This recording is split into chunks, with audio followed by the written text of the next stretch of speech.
There's the angle.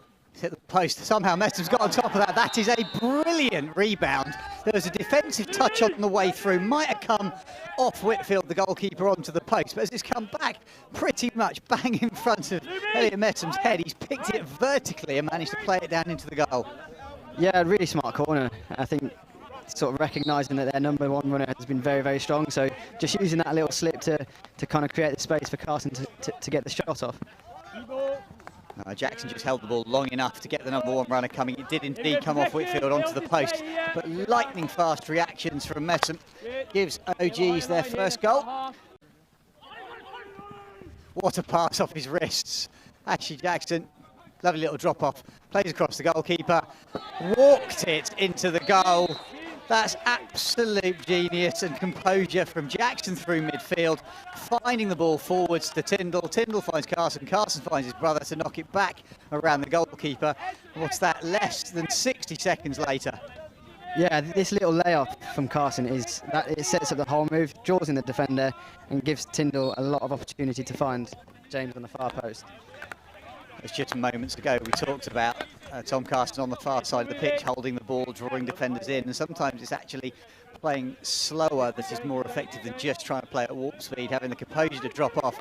And that, even the final touch, quite easily, James Carson could have tried to slap that through the stationary goalkeeper, didn't, had the composure just to roll it wide to his brother, who finishes it into an empty net. Number 13 on the left-hand, Castle out. It's stopped clean. He picks, he goes long, and that is an absolute rocket of a penalty corner past the big goalkeeper's outstretched hands above his shoulder. Might even have kissed the crossbar on the way in, but what a flick that is. Yeah, a cracking flick, and spoke a lot about number one running. There's absolutely nothing you can do when the flicker puts it there. Well, that's postage stamp, isn't it? I mean, it's absolute perfection pick. It's a long, slow drag, and then it's that last-minute whip, opening the blade of the stick that gets the elevation. This will be a beautiful angle. Absolutely past Pinner's hands. I mean, that's not quite near the post. It's just gone straight above his head. Pure speed, acceleration of the ball gives Oxted that vital goal to close the gap. Yet another overhead straight down the throat. That's turned over right for minute one and finished. Well, there's a question about whether the players are five. That's what Oxted are unhappy about, but that ball's thrown straight over the top. It's exactly what we talked about, Griff, at the start of the actual game. It's been thrown down the throat of Guys Brown. He's taken it down, but Oxted suggesting they should have been given more space to allow the ball to be taken down cleanly, but capitalised on as Carson and Carson show again the double team leads to the ball being split into the bottom corner of Fred Whitfield's goal. Here we see it. Yeah, again, great chuck forward. Looking at it, I'm not 100% sure it's five. Might have got away with one there, but as you said, that kind of direct ball set that up. Steps up, slots it low, past the big goalkeeper, doesn't go high as he did on the penalty corner, just pulls down and low.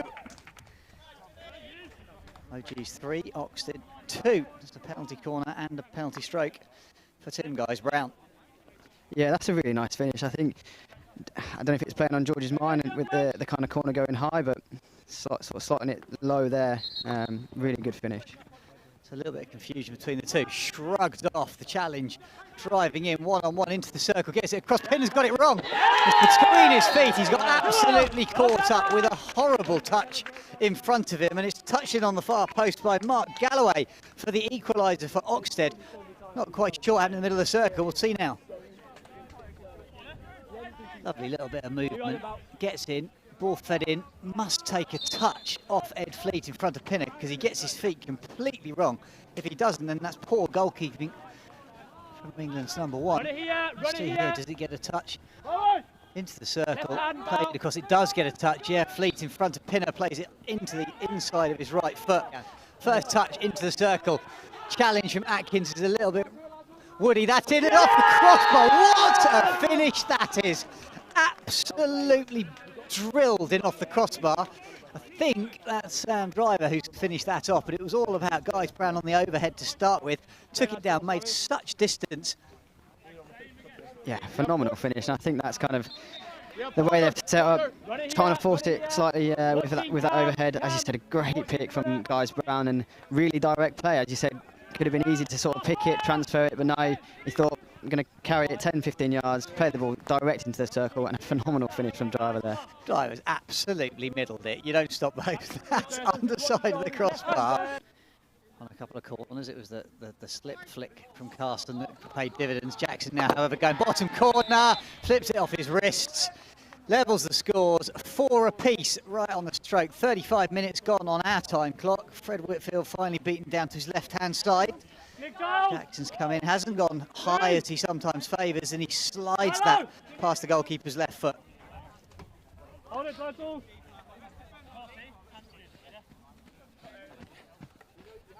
Makes it look so easy from this angle.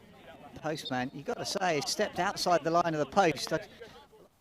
Straight line is a bad injection, it's just slightly off, but it doesn't matter. He's gone past Pinner's left hand. He's gone across. The stopper had to step probably a metre away to get a clean trap, but then Tim Guys Brown got it away with enough of an angle. He's either gone round the number 1 runner or he's just dragged it dead straight with pace up past Pinner's left hand. And at half-time here at St George's College, we have the incredible scoreline of Oxted 5, Old Georgians 4. Yeah, as you said, the key in this is the trap. It tends to be as you step. Pull it far enough across his body. Georgians now have to scramble. Driver, eyes up, gets into the circle. Can he get it past Pinner? He can! He's drilled that! That's gone 60 yards in 5 seconds after Jackson got turned over high up the pitch, trying to pull it across underneath his feet. A beautiful tackle played through the first time ball to Driver, who rolled it down that right midfield channel into the circle and smashed it, absolutely clattered it past Pinner into the bottom corner. Oxted 6, Old Georgians 4.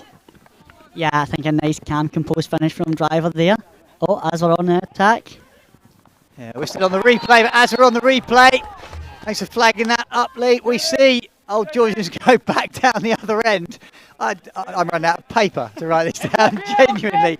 So I've just about scribbled down that Driver got the 6th for Oxted, as Old Georgians have gone back up the other end with a little bit of movement. Ed Carson has finished that off into the bottom corner for 6-5 for OGs.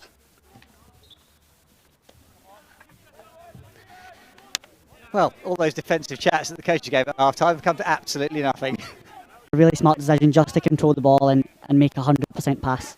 Well, that's what you were talking about just moments ago. I lose track, the clock's going down so fast, but you were talking about you'd rather have 5 good controlled attacks than 15 kind of half-baked ones where they're a little bit scrappy and a little bit hopeful. That's a lovely ball in. Good goalkeeping. Blocks that up from Carsten. Denies it, but they've given it back to Tyndall. Tyndall on the backhand!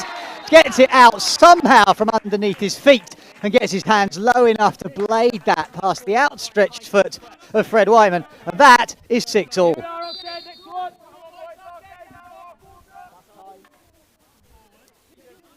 Here we see it. This is the attempted clearance, unfortunately forced to Tyndall, and how well does he do to get that, get his feet out of the way and somehow pull that down inside the post? Yeah, I think Oxted will be disappointed they've cleared it down the middle, and that's allowed the chance to be had. Yeah, disappointing. It's that composure. Lewis Fraser just trying to get it clear and just flips it onto Tyndall's stick. Yeah, he's still got a huge amount to do with it. Frustratingly for Ollie Whiteley, he was the player chucking the overheads just moments ago, and it feels like, and I can't say it was, it feels like he's got involved in the mental part of that decision, got things a little bit late, get a little bit heated. Jackson, as we said, goes top bins, you don't stop those. And suddenly, OGs take a slender lead. We have probably 10 minutes left on the clock because of stoppages. That's OGs 7, Oxted 6. An Ashley Jackson penalty stroke gives them the 1-goal lead. I'm glad that graphic just changed. I was looking at it thinking, have I called that wrong? I'm fairly certain I've counted all the goals. Yeah, unbelievable, Simon. I don't think anyone would have guessed we'd see a scoreline quite like this. Jackson will take this. Will he go for the slip behind the body? He does. Can they get the ball away? Carson. That's a brilliant bit of goalkeeping. Absolutely fabulous. Shingles, has he got it away? He has got it away yet again. He got 2 last week. He's got 1 this week. That one isn't going to go to the top of his highlight reel. But with some fabulous goalkeeping on the slip flick by Fred Whitfield, the ball then falls inside the circle. Georgians managed to recycle. We'll see it here. The slip away. That's a brilliant bit of goalkeeping. It comes out behind Carson. They can't get the ball away. We see on the replay that Shingles hacks at it. If it comes down, Carson manages to keep it in play, but they're away already down that left-hand side. Ed Carson gets it across the goalkeeper. It's fallen through his feet, and that's 2 in probably 30 seconds. All of a sudden, Messam, he scored the first. He's got another one. That is 9, yeah, 9-6.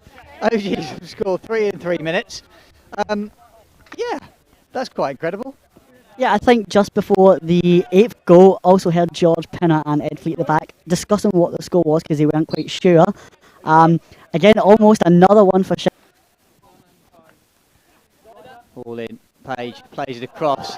That is Tyndall to finish. That's goal number 10, double figures for Old Georgians.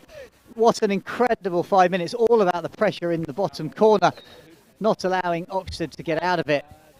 It started, I have to say, with the card. All of a sudden, Oxted have been playing a man down, and overall, I think, well, if the man's still here, we thought we saw a green, so that would have been a 2-minute spin. It can't be that, it must have been a yellow. So it has been very much one pace from both sides, albeit an exceptional pace, but it's been one pace. That, however, is the final whistle that lets the players finally draw breath. They started ferociously, they carried it on through all 4 incredible quarters.